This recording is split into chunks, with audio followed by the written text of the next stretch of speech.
ఈ పెద్దాపురం పట్టణంలో పుట్టినటువంటి వ్యక్తులు మాది పెద్దాపురం అని గర్వంగా చెప్పేలా చేసినటువంటి వ్యక్తుల్లో నాకు తెలిసి వీరు ప్రథమలని నేను అనుకుంటాను. ఎందువల్లంటే 100వ వారం మాతృత్వం అని నెలవారీ వైద్యం కోసం గర్భిణీలకు ఉచిత పౌష్టికాహార భోజన కార్యక్రమం. అంటే తల్లి కనేటప్పుడు 40 డెసిబెల్స్ బాధను భరిస్తుంది. అంటే తన కనడానికి ఒకసారి తను చనిపోయి తన కడుపులో నుంచి బయటకు వచ్చిన బిడ్డను చూసుకుని బాధను దిగమింగుకుని మనకు ఒక అద్భుతమైన జీవితాన్ని ఇచ్చిన వారే తల్లి. అలాంటి తల్లులకి ఎందరికో వారి ఆకలిని తీరుస్తున్నటువంటి ఇక్కడ ఉన్న టీం అందరికీ కూడా మరొకసారి హృదయపూర్వక ధన్యవాదాలు. మరి కార్యక్రమాన్ని మరి మా విద్యార్థులను కూడా తెలియపరచవలసింది నరేష్ గారిని కోరుచున్నాను. రీసెంట్ గా మేము చేస్తుంది ఏంటంటే పెద్దాపురం ప్రభుత్వ ఆసుపత్రిలో ప్రతి బుధవారం స్పెషల్ డ్రైవ్ జరుగుతుంది గర్భిణీ స్త్రీలకి. కేవలం పెద్దాపురం పట్టణం నుండే కాకుండా ఇతర ప్రాంతాల నుంచి దూర ప్రాంతాల నుంచి నెలవారీ వైద్యం కోసం గర్భిణీ స్త్రీలు వస్తారు. వాళ్ళు ఉదయం ఓపీ 10 గంటలకు స్టార్ట్ అవుతుంది. ఓపీ తీసుకుని క్యూలో నిలబడతారు.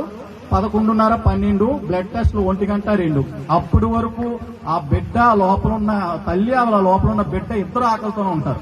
ఫస్ట్ టైం ఆంధ్రప్రదేశ్ లో మేము దాన్ని గుర్తించి ఇద్దరు ఆకలి తీర్చున్నాం ఒకేసారి. 150 మంది గర్భిణీలు ప్రతి బుధవారం 150 మంది గర్భిణీలకి 15 రకాల వంటకాలతో న్యూట్రిషన్ ఫుడ్ అందిస్తున్నాం.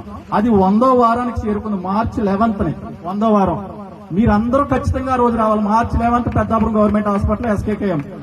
మీ బ్యానర్ పట్టుకుని రండి. అంటే మేము కూడా ఓకే అయిన తర్వాత ఖచ్చితంగా రావాలని కోరుకుంటున్నాం. దానికి మేమేం చేస్తున్నామంటే కేవలం పెద్దాపురం ప్రభుత్వ ఆసుపత్రుల్లో వచ్చే గర్భిణీలు మాత్రమే ఆకలి తీరుతుంది బికాజ్ ఆఫ్ మన పెద్దాపురంలో. మరి రాష్ట్రంలో ఉన్న మిగిలిన హాస్పిటల్స్ లో ప్రభుత్వ హాస్పిటల్ పరిస్థితి ఏంటి? వాళ్ళు ట్రీట్మెంట్కి వచ్చి వాళ్ళు ఆకలితో వెళ్తున్నారు.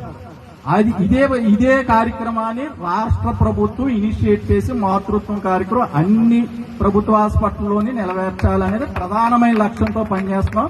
దానికి మీ మద్దతు కావాలి. మేము సంతకాల సేకరణ చేస్తున్నాం. మాతృత్వం కార్యక్రమం ఖచ్చితంగా అన్ని ప్రభుత్వ హాస్పిటల్లో మీ మద్దతు ఖచ్చితంగా ఇవ్వాలని కోరుకుంటూ ఈ అవకాశాన్ని ఇచ్చిన మేనేజ్మెంట్ కి ధన్యవాదాలు. Thank you.